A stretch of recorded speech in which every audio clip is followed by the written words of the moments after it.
ನೀರು ಕೊಡಿ, ಪರಿಹಾರ ಕೊಡಿ ಎಂಬ ಘೋಷವಾಕ್ಯವನ್ನು ಇವತ್ತು ಹೋರಾಟ ಮಾಡ್ತಾರೆ. 57 ಕೋಟಿ ರೂಪಾಯಿ ಅನುದಾನ ರಿಲೀಸ್ ಮಾಡೋಕ್ಕೆ ಅವರು 400-500 ಕೋಟಿ ರೂಪಾಯಿ ಪ್ರಾಜೆಕ್ಟನ್ನು ತಯಾರು ಮಾಡ್ಕೊಂಡಿದ್ದಾರೆ. ನಮ್ಮದು ಕೂಡ ಆ್ಯಕ್ಷನ್ ಪ್ಲಾನ್ ರೆಡಿ ಮಾಡ್ಕೊಂಡಿದ್ದಾರೆ ಅಂತಕ್ಕಂಥ ನಮಗೆ ಅನುಮಾನ ಬರ್ತಾ ಇದೆ. 400-500 ಕೋಟಿ ಕೊಳ್ಳೆ ಹೊಡೆಯತಕ್ಕಂಥ ಯೋಜನೆಯನ್ನು ಕೂಡ ಸರ್ಕಾರ ರೂಪಿಸ್ಕೊಂಡಿದೆ ಅನ್ನೋ ಮಾತು ಕೂಡ ಈ ಸಂದರ್ಭದಲ್ಲಿ ಆಪಾದನೆ ಮಾಡಲೇಬೇಕಾಗುತ್ತೆ. ಯಾಕಂದರೆ ತುಂಗಭದ್ರಾ ಜೀವನಾಡಿ ಅಂತಿದ್ವಿ, ಅದೇ ಕಾವೇರಿ ಜೀವನಾಡಿ ಅಂತ ಹೇಳ್ತಾರೆ. ಆದರೆ ನಮ್ಮ ಭಾಗದಲ್ಲಿ ಕೃಷ್ಣೆ ಕಾವೇರಿಗಳನ್ನು ನಿರ್ಲಕ್ಷ್ಯ ಮಾಡ್ತಕ್ಕಂಥ ಪರಿಸ್ಥಿತಿ ನಿರ್ಮಾಣ ಆಗಿದೆ. ಎಕರೆ ಮೇಲೆ ಹೆಕ್ಟೇರ್ ಮೇಲೆ ಹಾಕಿ ಒಟ್ಟು ಪರಿಹಾರವನ್ನು ಕೊಡ್ತಕ್ಕಂಥ ಕೆಲಸಗಳನ್ನು ಮಾಡಿ ಇಷ್ಟೇ ಅಂತಕ್ಕಂಥದ್ದೆಲ್ಲ ನಮ್ಮ ರೈತರಿಗೆ ಪರಿಹಾರ ತಲುಪಿಸಬೇಕು. ಮೂಲ ಉದ್ದೇಶ ರಾಜ್ಯಾಧ್ಯಕ್ಷರಿಂದ ಏನು ನಮ್ಮ ರಾಜ್ಯ ಸರ್ಕಾರ ತೆಗೆದುಕೊಂಡಿರ್ತಕ್ಕಂಥ ನೀರಾವರಿ ಸಲಹಾ ಸಮಿತಿಯ ನಿರ್ಣಯ ಏನಾಗಿದೆ, ಇವತ್ತು ಒಂದು ರೈತರಿಗೆ ನುಂಗಲಾರದ ತುತ್ತಾಗಿರ್ತಕ್ಕಂಥದ್ದು ನಾವು ಕಾಣ್ತಾ ಇದ್ದೀವಿ. ನಮಗೆ ಬೇಕಾಗಿರೋದೇನು ಅಂತಂದರೆ ನೀರು. ಯಾಕಂದ್ರೆ ತುಂಗಭದ್ರಾ ಭಾಗದಲ್ಲಿರ್ತಕ್ಕಂಥ ನಮಗೆ ಜೀವನಾಡಿ ಅಂತಕ್ಕಂಥ ತುಂಗಭದ್ರಾ. ಆದರೆ ಇವತ್ತಿನ ಪರಿಸ್ಥಿತಿ ಏನಾಗಿದೆ, ಸರ್ಕಾರದ ನಿರ್ಲಕ್ಷ್ಯತೆಯಿಂದ ನಿರಂತರವಾಗಿ ರೈತರಿಗೆ ನಮ್ಮಲ್ಲಿ ಅನ್ಯಾಯ ಆಗ್ತಾ ಇದೆ. ಯಾಕಂದರೆ ಹಿಂದೆ ಅವರ ನಿರ್ಲಕ್ಷ್ಯದಿಂದ ಗೇಟ್ ಕಿತ್ಕೊಂಡು ಹೋಗ್ತಕ್ಕಂಥ ವರದಿ ಇದ್ದರೂ ಸಹಿತ ಅದಕ್ಕೆ ನಿರ್ಲಕ್ಷ್ಯನ ವಹಿಸಿರ್ತಕ್ಕಂಥದ್ದು ಕಂಡಿದೆ. ಆದರೆ ನಿರ್ಲಕ್ಷ್ಯವನ್ನು ಪುನಃ ಮತ್ತೆ ಏನಿವತ್ತ ನಮ್ಮ ಕ್ರಿಸ್ಟ್ ಗೇಟ್ಗಳನ್ನು ಕೂಡಿಸ್ಬೇಕಾಗಿರ್ತಕ್ಕಂಥ ಸಂದರ್ಭದಲ್ಲಿಯೂ ಕೂಡ ಇವತ್ತಿನವರೆಗೂ ಕೇವಲ ಅಥವಾ 8 ಗೇಟ್ಗಳನ್ನು ಮಾಡಿದ್ದಾರೆ ಅಂತಕ್ಕಂಥ ವರದಿ ಬರ್ತಾ ಇದೆ. ಆದರೆ ಅವ್ರು ಬೇಕಾಗಿರ್ತಕ್ಕಂಥ ಸಮಯ ಎಲ್ಲಿವರೆಗೂ ಅಂದರೆ ಜೂನ್ವರೆಗೂ ಬೇಕು ಅಂತ ಹೇಳ್ತಾ ಇದ್ದಾರೆ. ಸ್ವಾಮಿ, ಇವತ್ತಿನವರೆಗೂ 16 ತಿಂಗಳಾದರೂ ಇವತ್ತಿನವರೆಗೂ ಕೂಡ ಒಂದು ಗೇಟ್ ಕೂಡ ರೆಡಿ ಮಾಡಿ ಹಾಕದೇ ಇರತಕ್ಕಂಥ ಸಂದರ್ಭ ನಿಮ್ಮನ್ನು ನೋಡ್ತಾ ಇದ್ವಿ. ನಾವು ನಿರೀಕ್ಷೆಯನ್ನು ಮಾಡೋಕ್ಕಾಗತ್ತೆ. ಮುಂದಿನ ಮಳೆ ಬಂದು ಅಕಸ್ಮಾತಾಗಿ ಡ್ಯಾಮ್ ತುಂಬಿದಿರೂ ಸಹಿತನೂ ನಮಗೆ ನೀರು ಕೊಡೋ ಪರಿಸ್ಥಿತಿಯಲ್ಲಿ ನೀವಿಲ್ಲ ಅಂತಕ್ಕಂಥದ್ದು ನಮ್ಮ ರೈತರಿಗೆ ಮನವರಿಕೆ ಆಗ್ತಾ ಇದೆ. ಯಾಕಂದರೆ ಇದ್ದ ನೀರನ್ನು ನಮಗೆ ಉಳಿಸ್ಕೊಂಡು ಕೊಡಬೇಕಾಗಿರ್ತಕ್ಕಂಥ ಕೆಲಸನೂ ಮಾಡಲಿಲ್ಲ, ಗೇಟ್ ಕೂಡಿಸೋ ಕೆಲಸನೂ ಪ್ರಾರಂಭ ಮಾಡಿಲ್ಲ. ಅಂದರೆ ನಮ್ಮ ರೈತರನ್ನು ಸಂಪೂರ್ಣವಾಗಿ ನಿರ್ಲಕ್ಷ್ಯ ಮಾಡತಕ್ಕಂಥ ಸರ್ಕಾರ ನಿಮ್ಮದಾಗಿದೆ.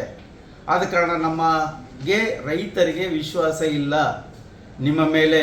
ಮುಂದಿನ ಬೆಳೆಗೂ ಅಂದರೆ ಮಳೆಗಾಲದ ಬೆಳೆಗೆ, ಸುಗ್ಗಿ ಬೆಳೆಗೂ ಕೂಡ ನಮಗೆ ಭತ್ತಕ್ಕೆ ನೀರು ಸಿಗುತ್ತೆ ಅಂತಕ್ಕಂಥ ವಿಶ್ವಾಸ ನಾವು ಕಳ್ಕೊತಾ ಇದ್ದೀವಿ. ಕಾರಣ ಇಷ್ಟೇ, ನೀವು ಹೇಳ್ತಾ ಇದ್ದೀರಿ ಜೂನ್ ಒಳಗೆ 33 ಗೇಟ್ಗಳನ್ನು ಕೂಡಿಸ್ತಾ ಇದ್ದೀವಿ ಅಂತ ಹೇಳ್ತಾ ಇದ್ರಿ.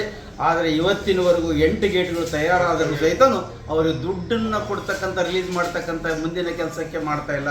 ಅಂದರೆ ನೀವು ಸರ್ಕಾರ ಏನಿದೆ ರೈತ ವಿರೋಧಿ ನೀತಿಯನ್ನು, ರೈತ ವಿರೋಧಿ ಚಟುವಟಿಕೆಗಳನ್ನು ಮಾಡ್ತಾ ಇದ್ದೀರಿ ಅಂತಕ್ಕಂಥ ಮಾತು ಹೇಳಬೇಕಾಗುತ್ತೆ. ಈಗ ಕೇವಲ ಬರೀ 52 ಕೋಟಿ ರೂಪಾಯಿ ಅನುದಾನ ರಿಲೀಸ್ ಮಾಡೋದಕ್ಕೆ ಯಾಕೆ ಇಷ್ಟೊಂದು ವಿಳಂಬ ಅಂತ? 57 ಕೋಟಿ ರೂಪಾಯಿ ಅನುದಾನ ರಿಲೀಸ್ ಮಾಡೋಕ್ಕೆ ಅವರು 400-500 ಕೋಟಿ ರೂಪಾಯಿ ಪ್ರಾಜೆಕ್ಟನ್ನು ತಯಾರು ಮಾಡ್ಕೊಂಡಿದ್ದಾರೆ. ಇಲ್ಲಿನ ಡಕ್ಟ್ಗಳನ್ನು ರಿಪೇರಿ ಮಾಡಬೇಕು, ಕೆನಾಲ್ಗಳನ್ನು ಮಾಡಬೇಕು, ಅಕ್ವಾಡಕ್ಟ್ಗಳನ್ನು ಮಾಡಬೇಕು, ಕೆನಾಲ್ಗಳ ರಿಮಾಡರೇಷನ್ ಮಾಡಬೇಕು ಅಂತಕ್ಕಂಥ ಉದ್ದೇಶವನ್ನು ಹೊಂದಿ ಈ 57 ಕೋಟಿ ರೂಪಾಯಿಗಳನ್ನು ಆ್ಯಕ್ಷನ್ ಪ್ಲ್ಯಾನ್ಗಳನ್ನು ರೆಡಿ ಮಾಡಿಕೊಳ್ಳೋ ಜೊತೆಗೆ ತಮ್ಮದು ಕೂಡ ಆ್ಯಕ್ಷನ್ ಪ್ಲ್ಯಾನ್ ರೆಡಿ ಮಾಡ್ಕೊಂಡಿದ್ದಾರೆ ಅಂತಕ್ಕಂಥ ನಮಗೆ ಅನುಮಾನ ಬರ್ತಾ ಇದೆ. ಯಾಕಂದರೆ ವಿಳಂಬ ಮಾಡ್ತಾ ಇರೋ ಉದ್ದೇಶ ಏನು ಅಂದರೆ ತಮ್ಮ ಕೆನಾಲ್ಗಳನ್ನು ರಿಪೇರಿ ಮಾಡಬೇಕು ಅಂತಕ್ಕಂಥ ನೆಪದ ಮೇಲೆ 400-500 ಕೋಟಿ ಕೊಳ್ಳೆ ಹೊಡೆಯತಕ್ಕಂಥ ಯೋಜನೆಯನ್ನು ಕೂಡ ಸರ್ಕಾರ ರೂಪಿಸ್ಕೊಂಡಿದೆ ಎಂಬ ಮಾತು ಕೂಡ ಈ ಸಂದರ್ಭದಲ್ಲಿ ಆಪಾದನೆ ಮಾಡಲೇಬೇಕಾಗುತ್ತೆ. ಇಲ್ಲಿ ಸ್ಥಳೀಯ ಕಾಂಗ್ರೆಸ್ ನಾಯಕರು ರೈತರ ಜೀವ ಜೊತೆ ಚಲಾಟ ಆಡ್ತಿದ್ದಾರೆ ಅಂತ ಅನ್ಸುತ್ತಾ ಹೇಗಂತ? ನಮ್ಗೆ ಕಾಂಗ್ರೆಸ್ ಸರ್ಕಾರನೂ ಆಡ್ತಾ ಇದೆ, ಈ ಸ್ಥಳೀಯ ನಾಯಕರುಗಳು ಕೂಡ ನಾವು ಇದ್ರ ವಿಷಯ ಜೀವದ ಜೊತೆ, ರೈತರ ಜೀವದ ಜೊತೆ ಆಟ ಆಡ್ತಾ ಇದ್ದಾರೆ. ಯಾಕಂದರೆ ತುಂಗಭದ್ರಾ ಜೀವನಾಡಿ ಅಂತಿದ್ವಿ, ಅದೇ ಕಾವೇರಿ ಜೀವನಾಡಿ ಅಂತ ಹೇಳ್ತಾರೆ. ಆದರೆ ನಮ್ಮ ಭಾಗದಲ್ಲಿ ಕೃಷ್ಣೆ ಕಾವೇರಿಗಳನ್ನು ನಿರ್ಲಕ್ಷ್ಯ ಮಾಡ್ತಕ್ಕಂಥ ಪರಿಸ್ಥಿತಿ ಇವತ್ತು ನಿರ್ಮಾಣ ಆಗಿದೆ. ಈಗ ನೀವು ಪರಿಹಾರಕ್ಕಾಗಿ ಒತ್ತಾಯ ಮಾಡ್ತಾ ಇದ್ದೀರಾ? ಅಂದರೆ ಎಷ್ಟಿಗೂ ಪರಿಹಾರ ಕೊಡಬೇಕು ಅಂತ ನೀವು? ಇವತ್ತು ರೈತರನ್ನ ದುಡಿಮೆ ಮತ್ತು ಆತನ ಗಳಿಕೆಯ ಮೇಲೆ ನಾವು ಲೆಕ್ಕ ಹಾಕಬೇಕಾಗುತ್ತೆ. ಇವತ್ತು ನಿರಂತರವಾಗಿ ಒಬ್ಬ ವ್ಯಕ್ತಿ ದುಡಿದ್ರೆ 300 ರೂಪಾಯಿ ಇವತ್ತು ನರೇಗಾದಲ್ಲಿ ಸಿಗ್ತಾ ಇರ್ತಕ್ಕಂಥ ಸಂದರ್ಭ ನೋಡ್ತಾ ಇದ್ದೀವಿ. ಅವನು ಬೆಳಗಿನಿಂದ ಸಂಜೆಯವರೆಗೂ ದುಡಿದು ನಿರಂತರವಾಗಿ 365 ದಿವಸಗಳು ಕೂಡ ತನ್ನ ಹೊಲದಲ್ಲಿ ಕೆಲಸ ಮಾಡ್ತಕ್ಕಂಥ ವ್ಯಕ್ತಿ ಯಾವ ರೀತಿ ಲೆಕ್ಕ ಹಾಕ್ತಿರ ತಾವು? ಎಕರೆ ಮೇಲೆ ಹಾಕ್ತಾರ, ಹೆಕ್ಟೇರ್ ಮೇಲೆ ಹಾಕಿ ಒಟ್ಟು ಪರಿಹಾರವನ್ನು ಕೊಡ್ತಕ್ಕಂಥ ಕೆಲಸಗಳನ್ನು ಮಾಡಿ ಇಷ್ಟೇ ಅಂತಕ್ಕಂಥದ್ದೆಲ್ಲ ನಮ್ಮ ರೈತರಿಗೆ ಪರಿಹಾರ ತಲುಪಿಸ್ಬೇಕು. ಮೊನ್ನೆ ಬೆಳೆದ ಫಲ ಎಷ್ಟೋ ಇವತ್ತು ನಮ್ಮ ಅತಿವೃಷ್ಟಿಯಿಂದ ಏನು ಬಿದ್ದೋಗಿದೆ ಅವಕ್ಕೂ ಕೂಡ ಇವತ್ತಿನವರೆಗೂ ಪರಿಹಾರ ಕೊಡ್ತಕ್ಕಂಥ ಕೆಲಸ ಆಗಿಲ್ಲ. ಅದರ ಜೊತೆ ಏನು ನಮಗೆ ಮುಂದಿನ ಬೆಳೆಗೆ ನೀರನ್ನು ಕೊಡದೇ ಇರತಕ್ಕಂಥ ವಿಫಲವಾಗಿರ್ತಕ್ಕಂಥ ಸರ್ಕಾರದ ಮೇಲೆ ಕೇಳೋದಿಷ್ಟೇ, ನೀರು ಕೊಡದೇ ಇದ್ದರೆ ಪರಿಹಾರ ಕೊಡಿ ಅಂತಕ್ಕಂಥ ಮಾತನ್ನು ಹೇಳ್ತೀವಿ. ನೀರು ಕೊಡಿ ಇಲ್ಲ ಪರಿಹಾರ ಕೊಡಿ ಎಂಬ ಘೋಷವಾಕ್ಯವನ್ನು ಇವತ್ತು ವಾದ ಮಾಡ್ತಾ ಇದ್ದೀವಿ. ಅಂದರೆ ಸರ್ಕಾರಕ್ಕೆ ಯಾವ ಮಟ್ಟದಲ್ಲಿ ಇದನ್ನು ನೀವು ಗಮನಕ್ಕೆ ತರಲಿಕ್ಕೆ ಇಷ್ಟಪಡ್ತಿದ್ದೀರಾ? ಹಂತವಾಗಿ ಮಾಡಬೇಕು ಅಂತ ನಮ್ಮ ರಾಜ್ಯದ ರೈತ ಮೋರ್ಚಾ ಮತ್ತು ರಾಜ್ಯದ ಅಧ್ಯಕ್ಷರುಗಳ ಒಂದು ಆದೇಶ ಇದೆ. ಹಂತವಾಗಿ ಪ್ರಥಮವಾಗಿ ಇವತ್ತು ಪ್ರೆಸ್ ಮೀಟ್ ಮಾಡಿದ್ದೀವಿ. ನೆಕ್ಸ್ಟ್ ಮಂಡಲವಾರ ಮಾಡ್ತೀವಿ. ನೆಕ್ಸ್ಟು ಕ್ಷೇತ್ರವಾರ ಮಾಡಿಕೊಂಡು ಆ ಒಂದು ಜಿಲ್ಲಾ ಮಟ್ಟದಲ್ಲಿ ಹೋರಾಟವನ್ನು ರೂಪಿಸ್ತಕ್ಕಂಥದ್ದು.